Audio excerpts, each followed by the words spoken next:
Good morning, everyone. I'm Ravi Gupta. I am CEO and founder of Elix Technomedia Private Limited. I'm also the editor-in-chief of magazines called eGov, which is a e-governance magazine. This is India's first and the only magazine for last 16 years on e-governance.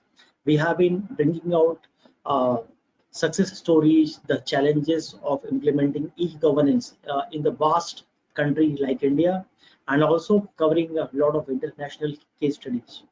And today we are having with us Dr. Neeta Verma.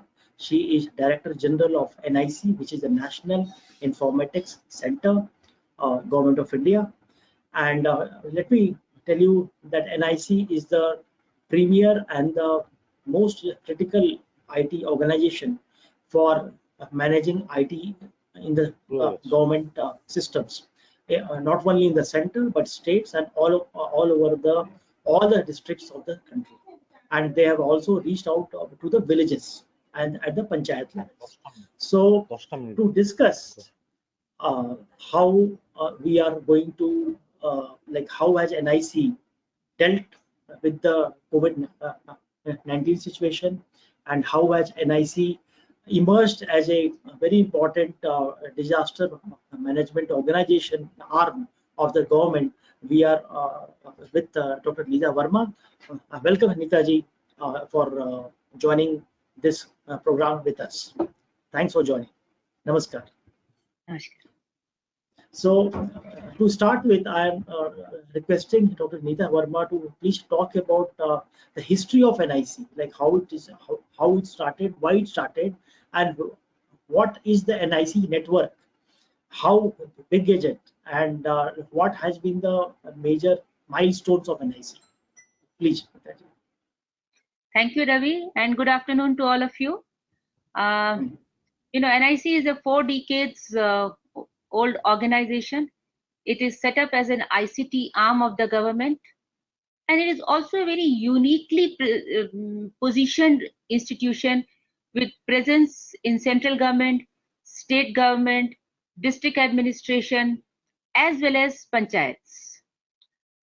As a part of our activities, we work as a technology partner to the government, being a part of the government. 3 major things we do. One is that we set up an ICT infrastructure pan-India, which becomes foundation of any digital initiative of the government.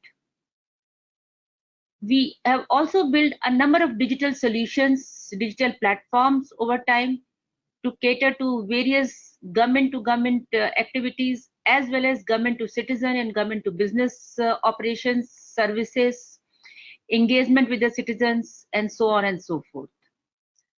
We also work in an advisory capacity to central government and state government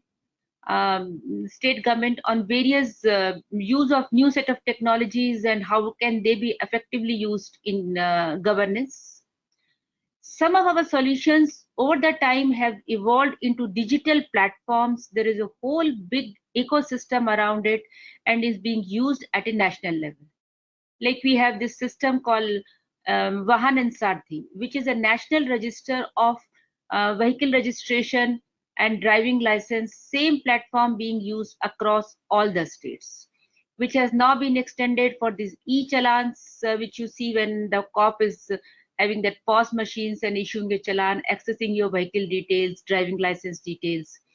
To going forward, it has been further connected now to virtual courts, so that you don't have to visit to court to make payments of some of those challans which cannot be made on the spot, which has really made not only life easier for the citizen, but also for the judiciary, where they really courts used to function, and for these small things, where now one virtual court, where one judge sitting in the comfort of his or her home can handle thousands of cases every day. So it's again becoming very, very popular across different courts in the country.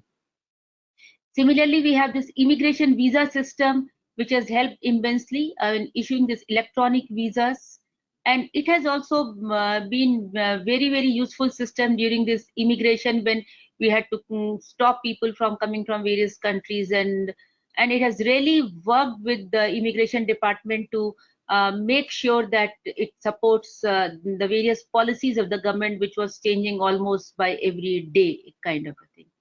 Similarly, we have lot of systems which support the social sectors, in a way transfer of funds to the beneficiaries, or all major schemes of the government, whether it is employment guarantee scheme, or whether it is housing scheme, or Swachh Bharat Mission scheme, or fertilizer distribution. So you have number of platforms like this which are supporting various functions of the government, various national programs of the government. Our infrastructure services are also very popular and have in fact seen exponential rise in their usage. I'm going to talk to that in detail about my presentation. We also have one of unique and strength of NIC is that our presence in every district. We work very closely with every district administration. And that is where we become the core setup to support district administration in implementation of national level programs, state level programs, or district level initiatives. These offices give support to district administration in implementation of these schemes, right from day-to-day administration to law and order situation to these kind of pandemic crisis, or even elections when they're taking place, or to even information commission for answering to various RTI requested. So there's a very wide spectrum of things which we do for government in various sectors. List is very long, and I think very long, and hats off to NIC for this vast network and vast number of areas in which NIC works. Like almost all arms of the government are backed by NIC today. So may I request you to give us a detailed account of the how NIC handled this mega crisis. This COVID-19 is one of those crises which happens in 100 years. So this has been huge, and like every day new challenges have come, and every day new ways of dealing with it have been thought, and IT has been used. So I will request you to give us a detailed account of it, please. Thank you, Ravi. Surely. Can you see my screen? Yes. Thank you. So this COVID-19 crisis has, in a way, and the lockdown has demonstrated the power of digital India. It has demonstrated the power of digital technologies, that how government could continue its functioning using various digital technologies and solutions. It could also deliver a lot of services which was the need of this COVID-19 management, the crisis of this management of this COVID-19 crisis, whether it is facilitating the movement, issuing of advisories, or identification of zones, or distribution of food or ration, and so on and so forth.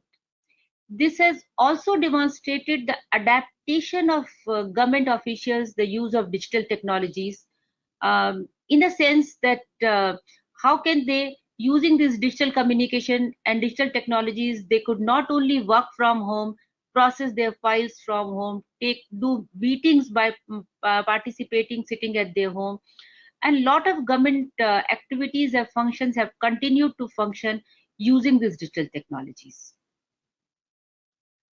Let me now try and give you some sense of infrastructure. As I had told you that over the last 4 decades, NIC has set up a robust ICT infrastructure pan-India, which spans from multi-gigabit network across India, data centers, cloud, messaging services, networks within government offices.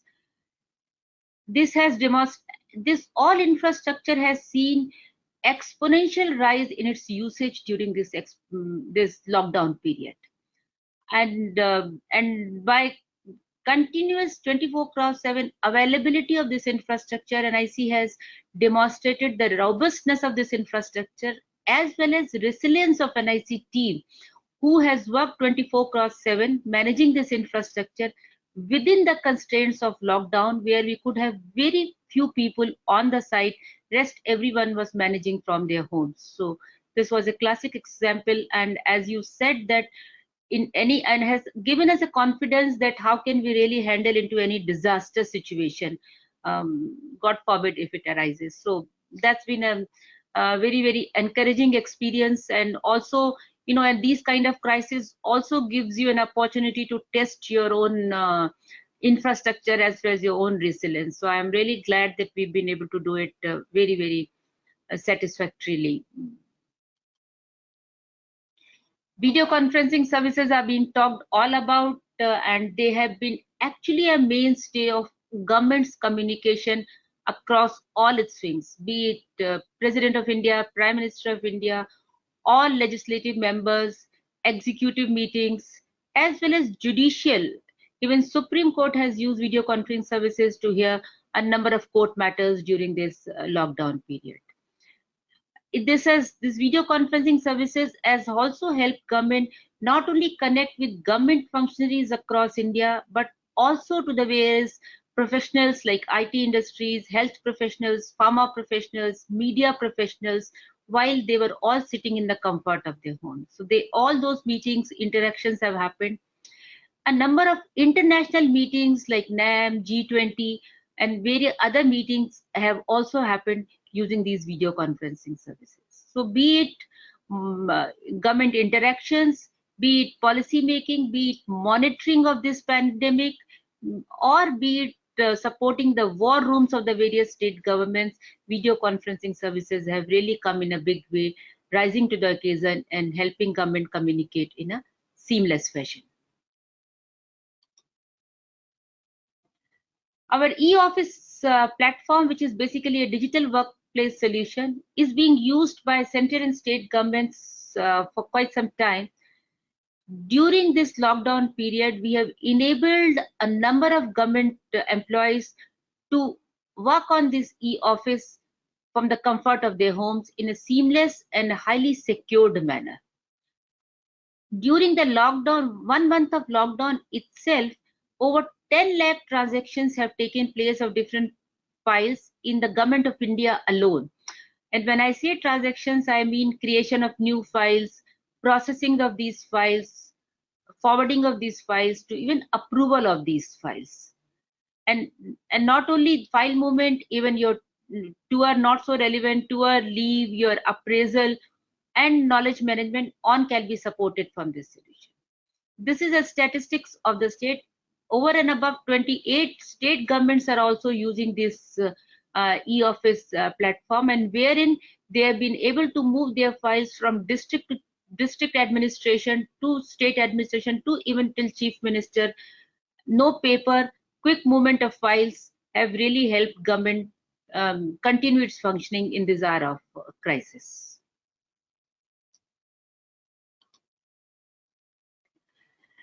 We also had a financial year closing during this lockdown period, and this PFMS system, which we have developed for Controller General of Accounts, have really shown a lot of robustness, and we could and all departments could successfully close their financial accounts using this system from the comfort of their homes again and in the secure manner. This system also is a core at all that we hear of the DBT, direct benefit transfer to the beneficiaries. During this lockdown also, to maintain the livelihood of the poor people, lot of schemes have been announced by central governments as well as state governments. We have quickly configured all those schemes into these systems, and IC teams in center as well as in state governments have done, and thousands of crores of money has been transacted to thousands of crores of beneficiaries using this direct benefit transfer platform, through which the money was directly transferred to the bank account of this to the beneficiaries. Because so in a way it has also supported transfer of funds to the people at the right time, and also transferring digitally has also encouraged the use of digital payments technology into this whole system. And the use of this is continuing to be there whenever government is launching any new program or any new scheme to help people maintain their livelihood during this hour of crisis. This is another thing which was a kind of opportunity used by our CAD computer aided design team. They had a product which is a made in India product, indigenous product, 3D CAD product. During this time, we have partnered with Atal Innovation Mission under DTIO to provide this made in India 3D CAD product free of cost to all the schools in India. 4,800 plus schools who have Atal Tinkering Labs, through which we have partnered and provided. Our sense was then when the students are sitting at home, they can get exposed to this high-end CAD software, which will also give them opportunity for the students to explore design innovation in 3D models, and which is a base of a lot of professions as they move forward. And encouraged by the response, Atal Innovation Mission has launched an Atal Community Challenge, which is going on, where students are encouraged to use this 3D CAD software, Collab CAD, and submit their 3D models. Arogya Setu, all of you know, it is one of the perhaps the most popular app in India today, with over 9 crore downloads. It is essentially launched to help people identify their risk of being infected by the coronavirus. Essentially, it alerts if you have Arogya Setu app, and it alerts you if you have by mistake come in contact with some infected person. And it also gives you other advisories in different languages to the people, that what kind of things like social distancing, hand hygiene, quarantine, all those things also time to time it informs people. It also has features where it kind of shows what is the COVID-19 infection prevalence in your nearby community, or in any place where you're going, so that you could get the situation and keep yourself safe. Also understanding the fact that not everyone in India has a smartphone. There are large number of people who have feature phones, and some may have landlines.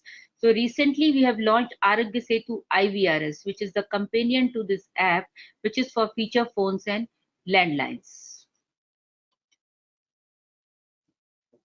Lot of NIC team were also under a lot of tremendous pressure to deliver these mobile apps specifically for this COVID-19 situation, and deliver it in 2 days, 3 days, max a week kind of a scenario. And it is not a mobile app. There is a big IT system also which gets developed behind it. Like this app we have developed for COVID-19 test, RT-PCR. This is being given to every lab technician, so that he can capture the details of the patient while collecting the sample in a very, very quick and correct manner, and also immediately transfer it to the lab. So all that effort of data entry and the lab, and then human errors while capturing information, will be completely eliminated. And we all of Ministry of Health and all are working towards 100% use of compliance to use of this app, so that not only in these samples can quickly reach, we can increase. This is also going to help in increasing our testing capacity and its management as we go. Similar app was done for rapid antibody, which is right now under consideration. This was also a time for harvesting, and to help farmers. As we said, livelihood is been one of the major concerns of the government. Help farmers sell their produce. This Kisan Rath app was launched, and this is primarily to facilitate transportation of agri products, and brings farmers, traders, and transporters on a common platform, so that it's kind of an e-commerce thing for these agri produce, and is being very much in use by all these three communities. Some specific applications were also developed for COVID-19, like PM Cares Fund. It's a classic application where you could make donation to this PM Cares Fund for to help COVID-19 crisis in almost in every mode, right from those UPI to your credit cards to NEFT, RTGS, wallets, and then going forward to international wire transfers, international credit cards. In any mode, you could make your payment to this. This was specifically done for this purpose. Ministry of Health and Family Welfare website has been also significantly redesigned to disseminate this information about COVID-19 advisories, awareness, as well as all statistics at one place in a very effective manner. COVID Warriors portal has been set up by Ministry of Small and Medium Enterprises to basically collect information or make a registry of all the volunteers who have offered their services during this crisis, and then make use of their services in different geographies and different times from time to time. Lifeline Udan, while all the flights were kind of cancelled during this period, but still essential commodities had to be brought from one place to other place. Therefore, a special application was developed through which this cargo aircraft or for any kind of essential movement, permission is being granted by using this Lifeline Udan.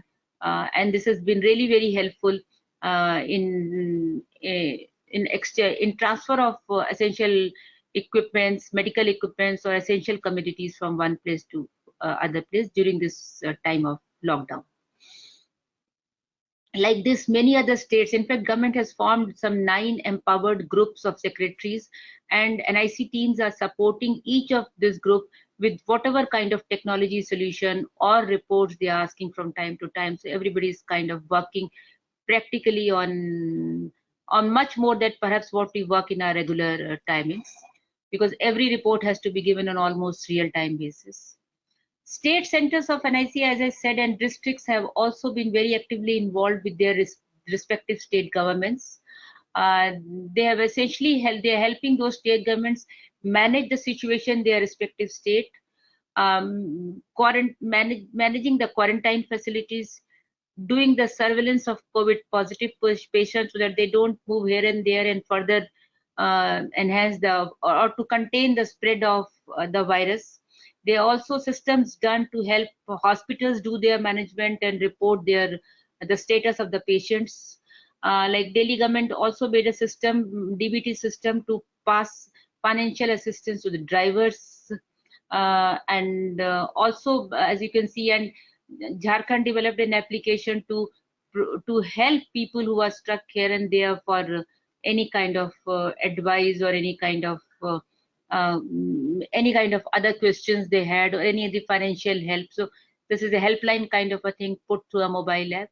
Similarly, applications have been done, as you can see, across many states, and these all applications have been built on almost mission mode, 2 days, 3 days kind of a thing, and these applications are not one time, as the government's need of, because it's a new kind of a crisis which no one has seen in their lifetime. So when you see every day new ideas come, new challenges come, and similarly we are continually adapting these systems to those new requirements and new challenges as they are coming.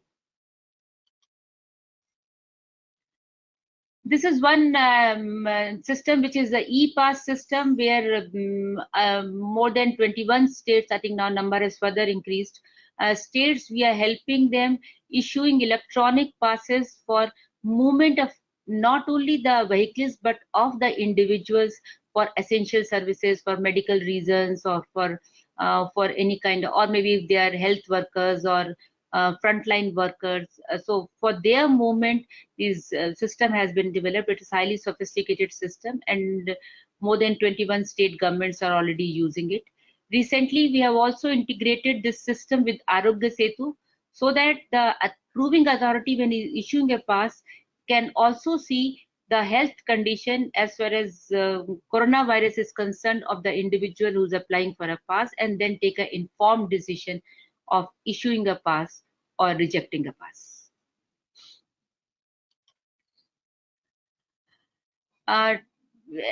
As you've seen in the country, we have seen a tremendous rise in tele-education, and what really has personally impressed me, not only higher education, even in primary schools, use of these video conferencing platforms where teachers are taking classes over various video platforms of these class 1, class 2, class 3 students, and they also are able to receive it really shows us that how is the impact of digital India across the country. not only private schools, even government schools are also able to rise up to this occasion and conduct these classes, so which is very, very encouraging.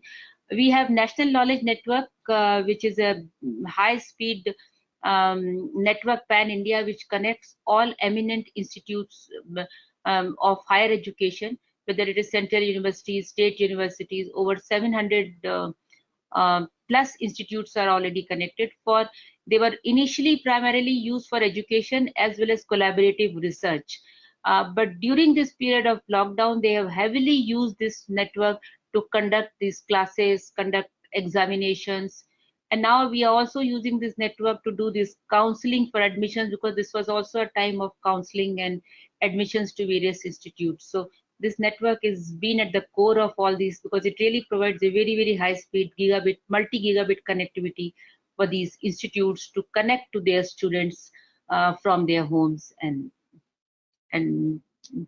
and conduct their business of conducting classes or even taking exams. Some of the institutes have even taken online exams. We have also been working during these times on some of the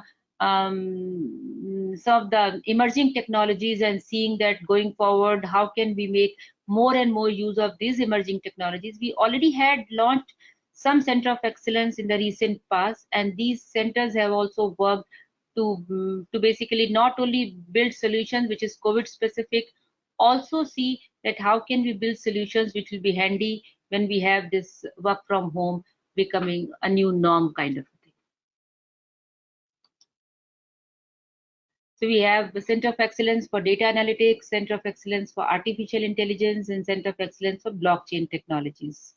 These were open in last 18 months or so, and as you could see, besides doing their routine applications, they have been also working specific solutions supporting some state governments, sometimes central governments, to do various AI chatbots or analytics, dashboards, and some of the regular stuff in blockchain and all this is being explored to see now when India is becoming more and more digital, people are adapting digital technologies so beautifully across the length and breadth of India.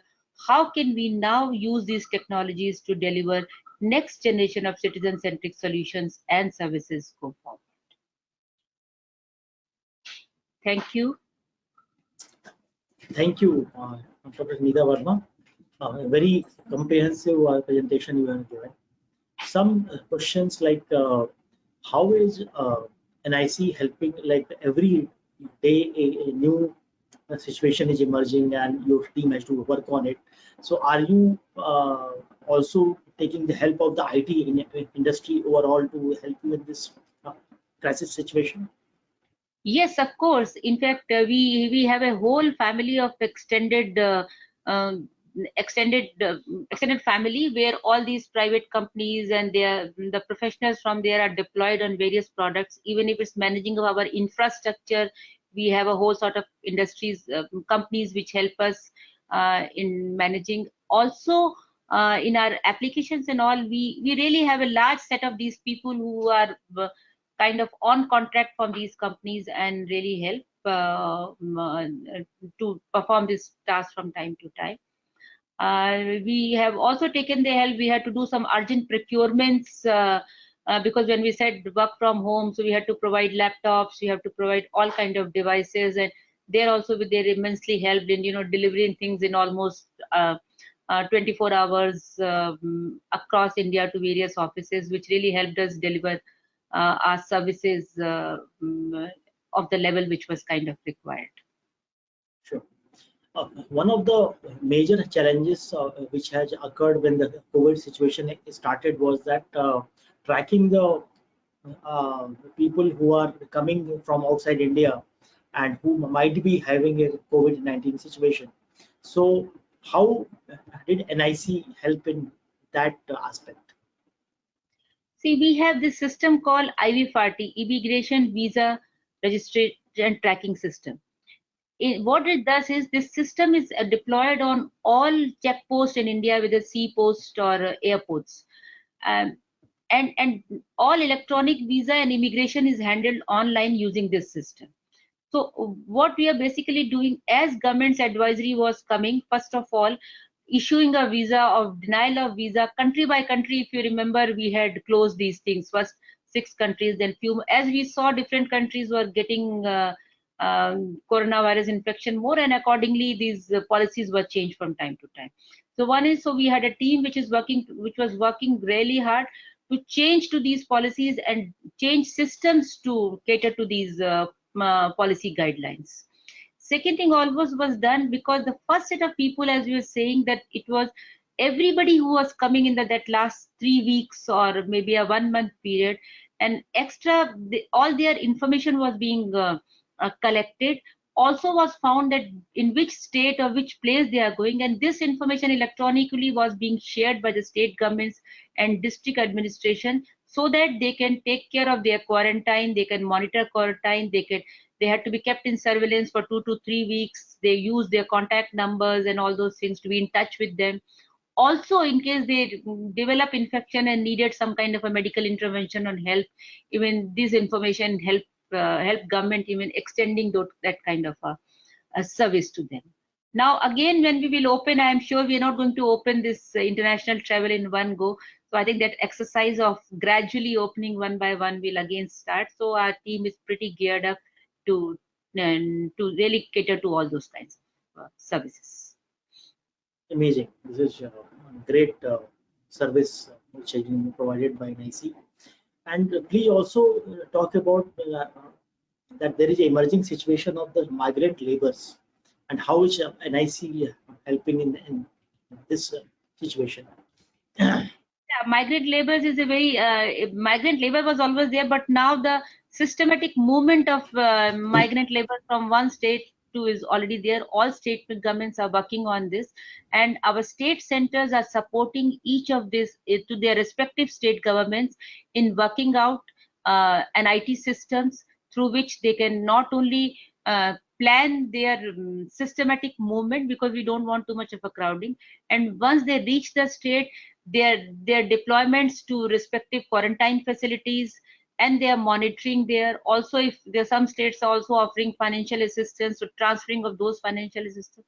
So these local systems are almost getting built on a real time basis, on a daily basis, to cater to the, because uh, it's like, it's easy to say that you build one system and it will to cater to the whole of this thing, because the requirements are changing and every state government is applying its own, depending on their situation, applying new kinds of guidelines or mechanisms for these movements.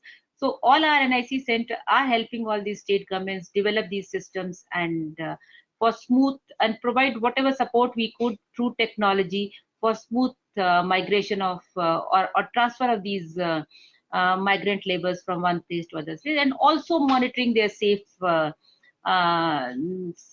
their safety in quarantine homes or COVID hospitals, or in any case they need any kind of medical help or intervention. Even for that matter, this is good, because what we have done, other than this, we've helped Ministry of Health to develop a super surveillance system, which has been further strengthened, and now this surveillance system connects central government, state governments, and district administration in terms of management of COVID-19 patients. COVID-19 positive patients is concerned, their contact tracing, their present status, whether they are in hospital. So this system has connected almost all arms of the government who is trying to contribute in, who's playing some role in managing this pandemic, right from district surveillance officers to medical authorities to district administration to state government, and then to central government and ICMR labs. Everybody is kind of connected to this system. So by providing access to these systems, also we are able to transfer a lot of information to these states, which they can effectively use to manage their local situation. Work from home is not very popular in the government system, but right now in the COVID-19 situation, we are seeing across India that government is working from home in most of the places. How was NIC enabled and helped in this ecosystem? Yeah. See, work from home is a beautiful experience for us. I mean, as I was saying, I'm really impressed the way government employees have adapted themselves to this work from home situation, use of digital technologies. You're very right. We had these digital systems, but we did not have any concept of really working from home, except seeing our mails and all those things. This has really brought, I should say, a paradigm shift in the way government employees do their work in terms of their files and all. This is but we had a lot of, in the initial days of lockdown, we had a tremendous lot, because we had to really configure everybody's account to be working from their home, creating those secure VPN accounts from them, and then bringing them on board. Then every application which was made accessible to be working from home, that team had to guide those people, because now they didn't have any technology FMS person standing left or right. They had to actually do it themselves. The best we could do is, remotely on this, using these video conferencing kind of facilities, help them. But I will really, while I really admire the adaptation by government officers, I also very much commend my all NIC officers who have really work to support these government officials do their work. Both were sitting remotely, but I think they've managed it beautifully. That is how, as I showed you, over 10 lakh transactions have taken place within the central government itself. We will have similar numbers in state governments also. So that was one part. Second is, though we have been doing Skype and FaceTime in our personal lives, it was very rarely that we were doing video meetings remotely. Often people were coming to our NIC studios. We have about 2,000 studios. People were coming to our studios, and then NIC team used to set up everything, and they used to just have meeting. But during this lockdown period, everybody has preferred to be working from their home. So this, and as I've told you, over 2 lakh employees have been connected from time to time. This has also made them more comfortable. It is not that they couldn't have done, but just because service was available, they were doing, has really made them confident to kind of use these technologies and very effectively. Initially, when we used to have meetings, I mean, everybody used to keep their mic on, and then you have to say mute the mic because a lot of noise used to happen. But things in 1 month, they have so beautifully progressed, and now meetings are so productive, so effective. In fact, now any meeting call we are getting is there's always said that you can join over VC. So VC is the first choice to join over it. It has definitely put a tremendous load on my VC team. I hats off to them, because they've been regularly working practically day and night. But what we are happy is that this way, one, that government's work has not suffered. During this period, not only regular work, lot of consultations have happened.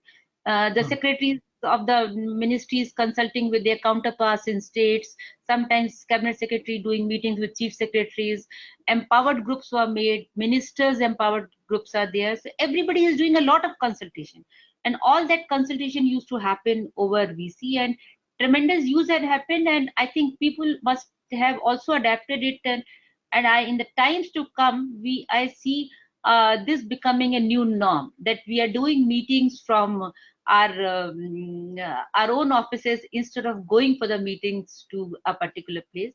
It is I think in the long run, we could also see as a blessing lot of time which used to spend within state, or sometimes traveling to different location, will get saved, and much more productivity can be achieved using this thing. Are you thinking, like, are you seeing that the adoption of e-governance, like what you have just mentioned, is more G2G, like government to government services getting digital? Your government meetings are digital on video conference, your government to government collaboration is getting digital. But another aspect is like government to citizen services. Are you having a feeling that after the COVID-19 situation, a more emphasis on e-governance at all levels, from center to state to district to taluka or a panchayat level, that will also happen? Yes, of course. That's what I told, that this COVID-19 I mean, you always have opportunity, and any adversity has really demonstrated the power of digital technologies and digital India. If you see a child of class 1, class 2 studying in a government school can take its classes. I mean, I was really amazed one day when my mate even told me that her daughter, who's only in class 3 or 4, is taking her classes on a video platform, WhatsApp and Zoom. I mean, I couldn't believe you will not believe, I called her and I saw how was she actually taking a class. So Okay. always had this feeling that people in rural India, people below certain strata, are not very tech savvy. They will not be able to use these technologies. So, but this situation has not only demystify our belief that they cannot adapt to technology, it has also overcome their hesitation or inertia to use this technology. So both way people have come forward. Another beautiful you think nowadays people are not wanting to go to ATMs, because of catching Yeah. infection through this thing. So digital payments have got another big boost.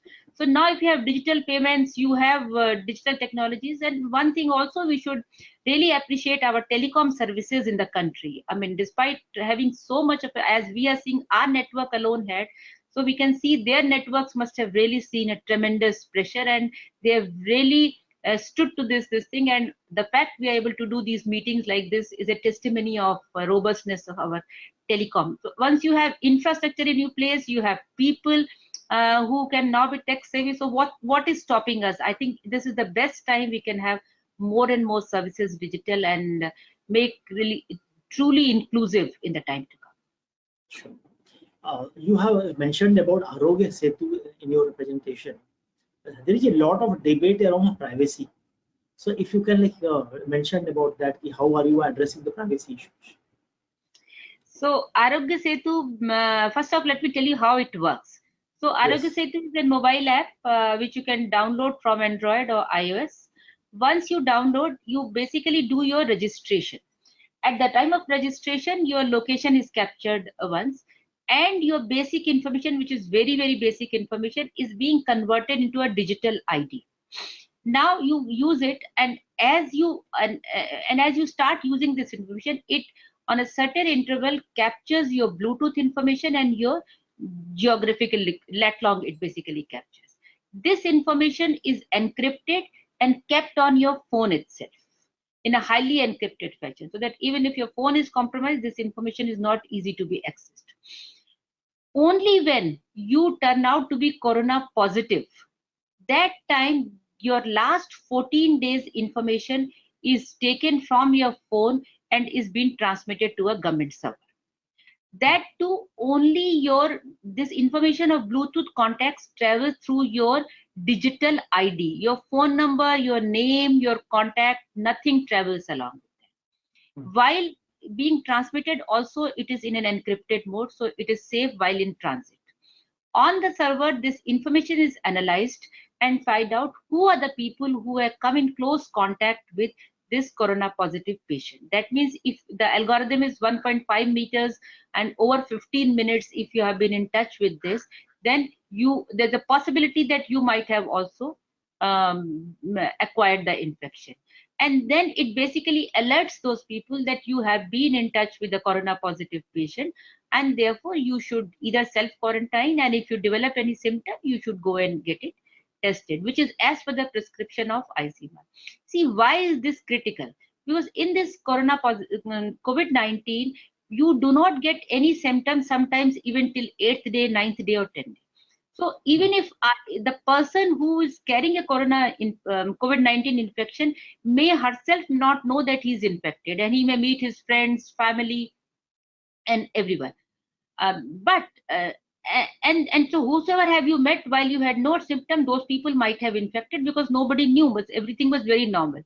Now, if we don't alert this person will also not have symptom for quite a few days, and unknowingly they will infect their family members, they'll infect their colleagues, they'll infect their friends.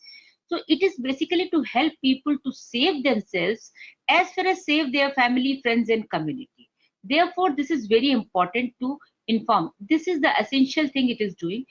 And the best thing in privacy, I like to tell that first of all, it is an absolutely transparent manner. That means whatever I am telling you, the same is being mentioned in the privacy policy and same is being actually done. Secondly, after 14 days when your data goes, and supposing you have not turned out to be positive and you had no infection, whatever data was captured after 30 days, that data is purged from your phone. Okay. So, and as the server is concerned, after 45 or 60 days, depending on how many people have you infected, that data will be purged from that place. So that is a commitment which has been given. And information which is there on the server cannot really tell about an individual's name, phone number, so you just can't really make out. When we come to Aradhu Setu, the new feature has come to help you that how many people are COVID-19 positive in the 500-meter of this thing, or 1 square kilometer area of the place where you're in, is basically to help you that you should not by mistake get into any zone where number of COVID positive patients is concerned. But I keep getting a lot of calls. You can only know these many people are infected. You cannot know who's the person, left side their house is there or right side. The privacy has been kept completely at design itself. It is only that much work we are doing, which will help in containing the spread of the virus, and also help you keep safe from having this infection. Great. There are some questions from the audience, so if you allow, I can ask them. Yeah. So there's a question about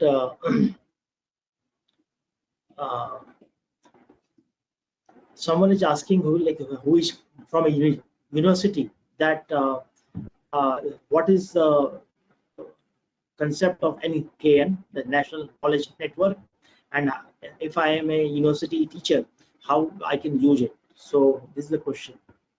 Yeah. So National Knowledge Network is a 5 years old program. It was basically designed to provide a high-speed connectivity for all the higher education institutes in the country, which includes IITs, IIMs, medical institutes, as well as all the central universities and now many state universities. Around 17 to 1800 universities are already connected on. So what it does is that otherwise because see, the students in the university need to really learn a lot of information which is on the internet space. And if you do not have a good internet bandwidth, many a time students are not able to make effective use of this.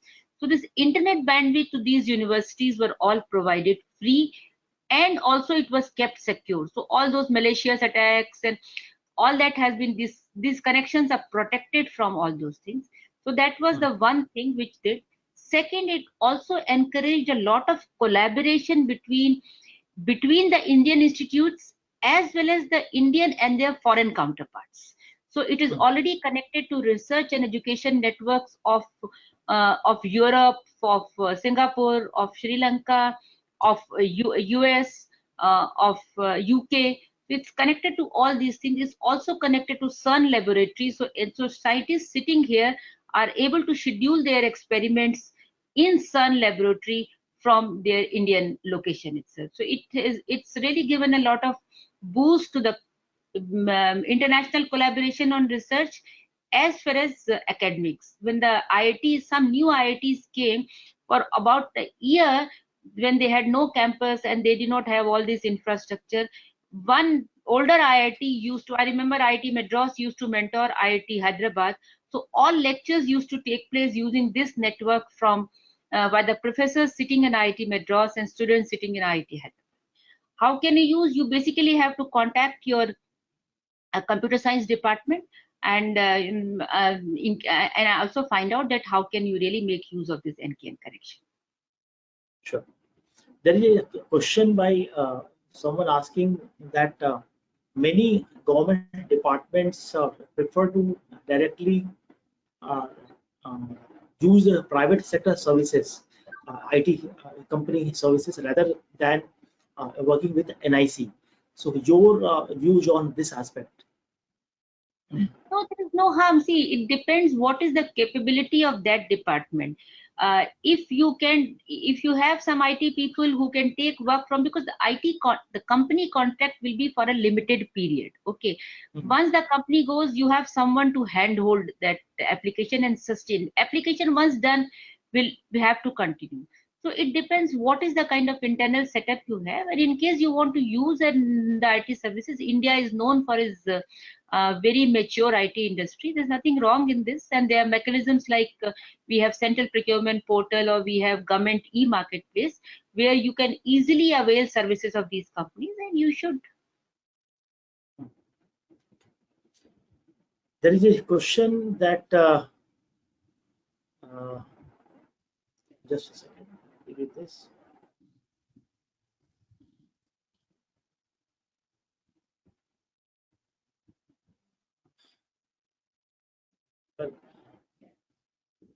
Yes, there are several of them, so I am looking at. Someone has asked that does NIC follow any bold model, which means big, open, and linked data model framework in their solutions? I cannot comment on this particular thing, but I can tell you two things. Is in NIC, we very strongly comply with the open source policy. So most of our solutions are all built using open source softwares, and number of open source stacks are being used. As well as data analytics is concerned, we have number of models. I think what is referring to is perhaps to a big data and data analytics model. So number of these models are in place depending on what is the nature of the data, and what is the veracity of the data which is coming in, and what kind of analytics is it real-time analytics, or is it something which has to be given at a post-facto thing. Accordingly, a model with different applications are using different data analytics models and different data mining platforms to deliver to the required services.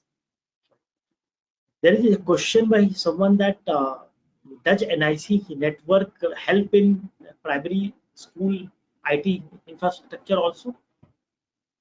No, we do not help in primary school infrastructure, but only thing is lot of applications like midday meal schemes, teachers attendance, the server part of those applications, teachers transfer, there are other some Suraksha, Sarv Shiksha Abhiyan. So these kind of programs, or in fact we run a very huge national scholarship portal for where all these children apply from class 1 to class 12. Even higher education scholarships, they apply on a single portal through a single form. So those kind of server side things which government develops for these primary schools, that we help.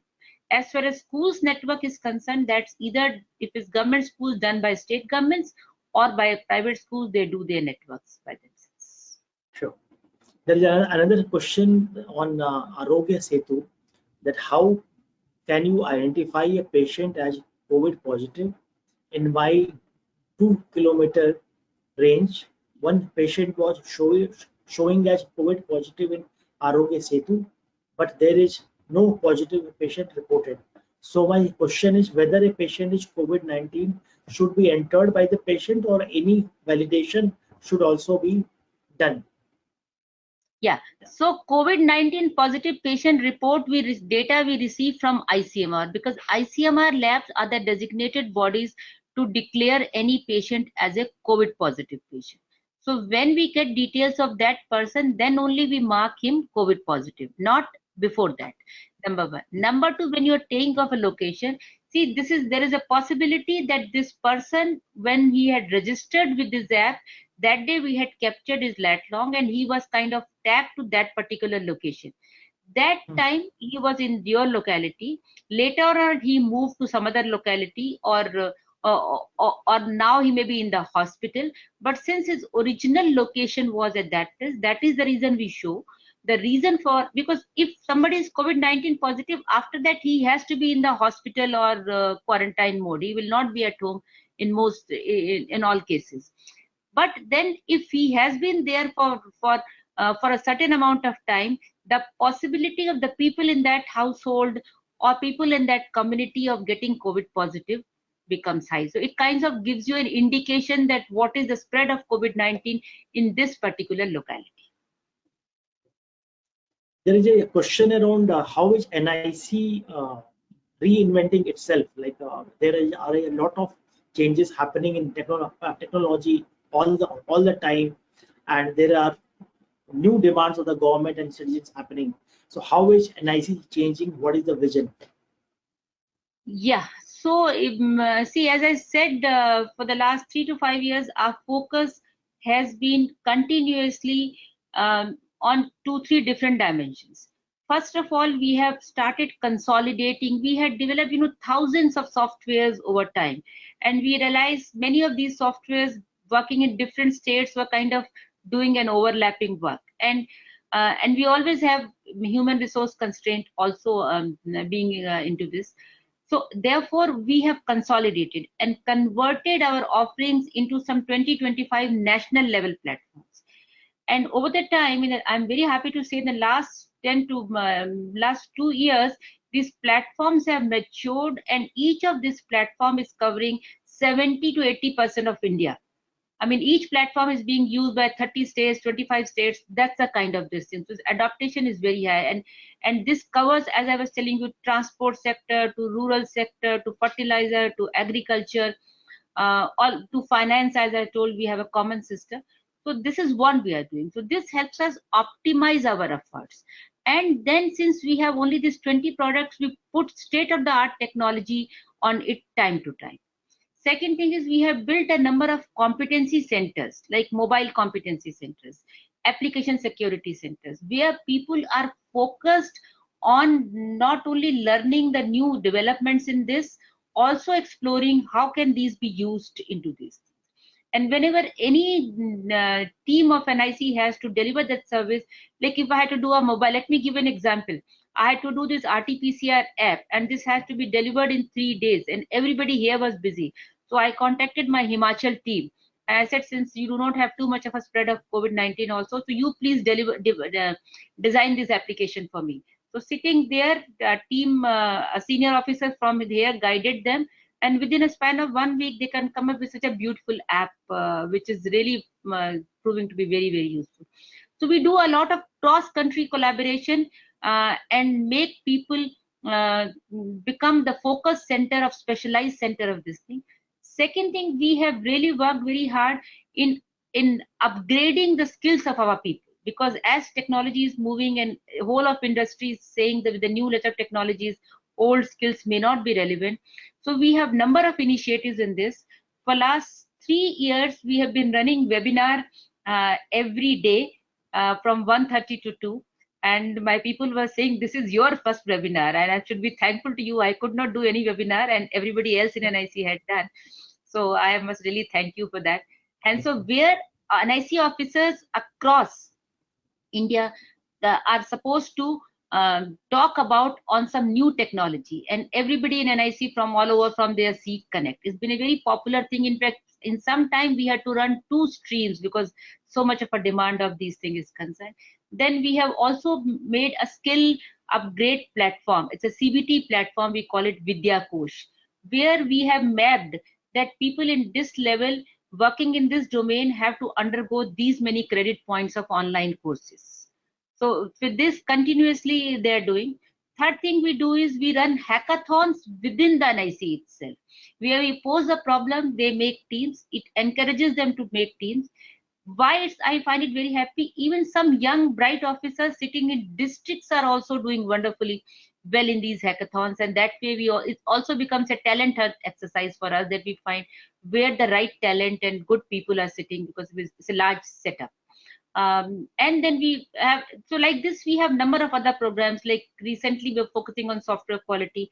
So time to time we are so upgrading our people, motivating them to upgrade individually on different skills, building competency centers, and finally setting this center of excellence on the new set of technologies, whether it is artificial, like recently during COVID-19, my artificial intelligence center of excellence have built a model to which if you can pass on some now they're asking us to get some 3,000 x-rays, using which that model will henceforth will be able, looking at your chest x-ray, will be able to predict your probability of having coronavirus infection.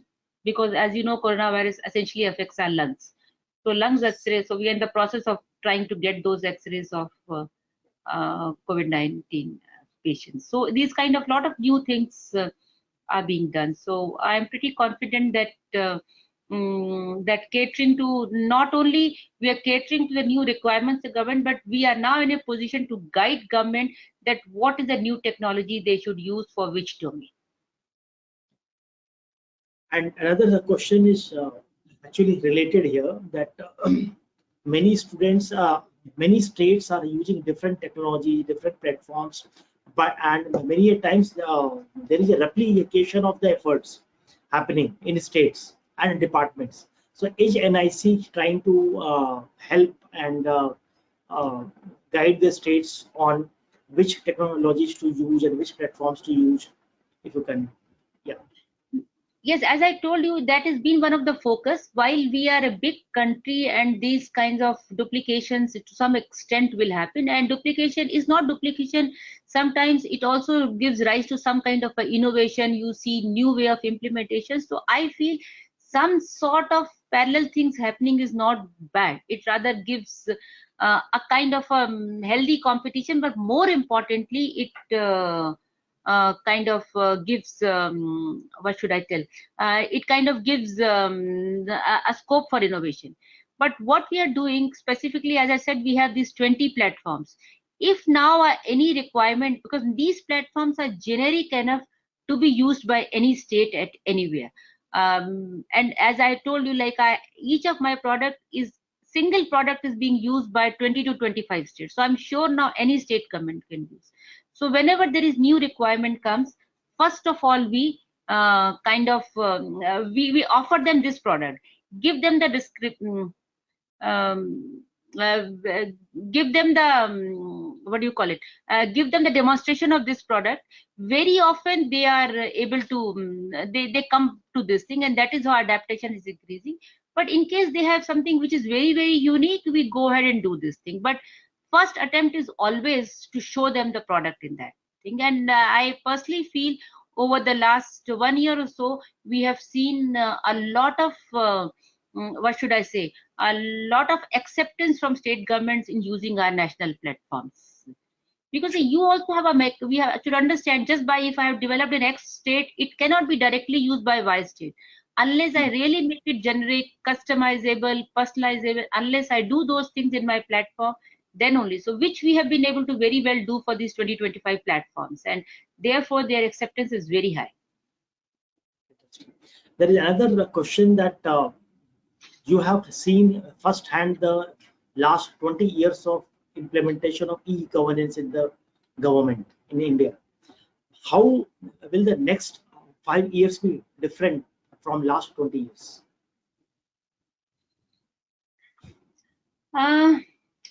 See, coming 5 years, last 5 years, if you see, we have been essentially doing the automation kind of a thing. Whatever was being done manually, we started doing on paper. We were doing more efficiently. We were affecting more smarter. We were becoming paperless. But next 5 years will give a different kind of an experience in these applications.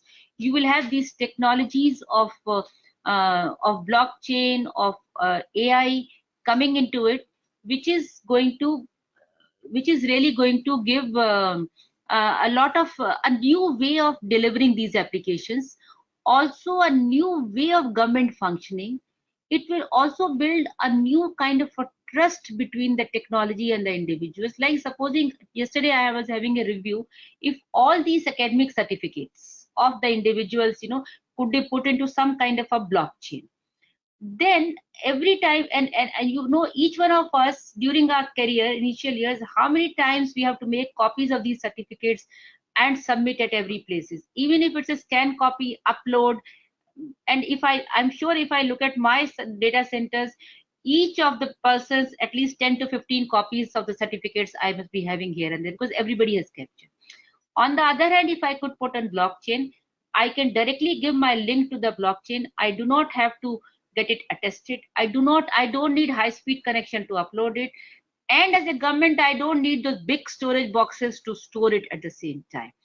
So the whole way the applications are being written, I think, need a paradigm shift the way we'll do.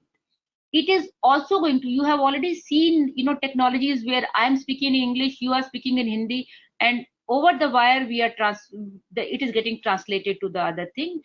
You don't even get to know that I'm speaking in a different language. We've already seen demonstration. These technologies, which we call conversational AI, is going to become mainstay. And this will extremely help, because we still know there are large number of people in India who have this language barrier. So if through technology we can break this language barrier, we will be really able to empower them, not only through government services, but their ability to come mainstream will be increased many-fold through the use of this technology. So I think we are going to see a lot of innovation. Plus, another thing which we will see is our startup ecosystem. We are seeing a lot of innovation coming from this, and government is also trying all efforts to encourage them. I think we'll see all new kind of users of IT which were never seen before. Great. So with this, we are coming towards the end of this conversation. And before we end it, Neetaji, you have seen our eGov magazine, our eHealth magazine, our digital learning magazine, our banking and finance magazine. We have been like on it for last 17 years and to create awareness about IT. So your views on our work will be really grateful.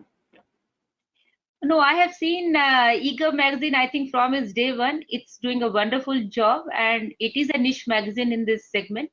And I think the way you have connected eGov professionals, IT professionals working in government space all across India, and I think now you have foreign presence also. It's a wonderful effort, and I must really compliment of thinking of bringing this eGov at that time. It was nascent stage. Is a lot of compliments to you that you could see that potential.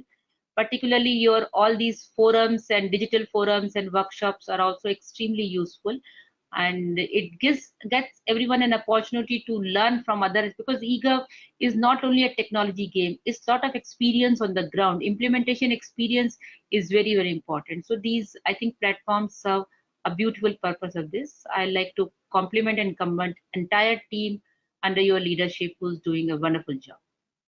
Thank you so much, and I thank all the audience for joining us here. And you are watching it on Facebook or YouTube. Please like and share this video so that the great work NIC is doing, and like people are talking about Corona warriors. I think NIC is one of an important Corona warriors in this situation. The overall backbone of IT of the government is being managed and innovated by NIC daily. So hats off to NIC and the NIC team for helping the citizens, helping the government in this critical situation. So with this, thank you, Dr. Anita ji. Thanks for joining us. Namaskar. Thank you, everyone. Thank you. Thank you.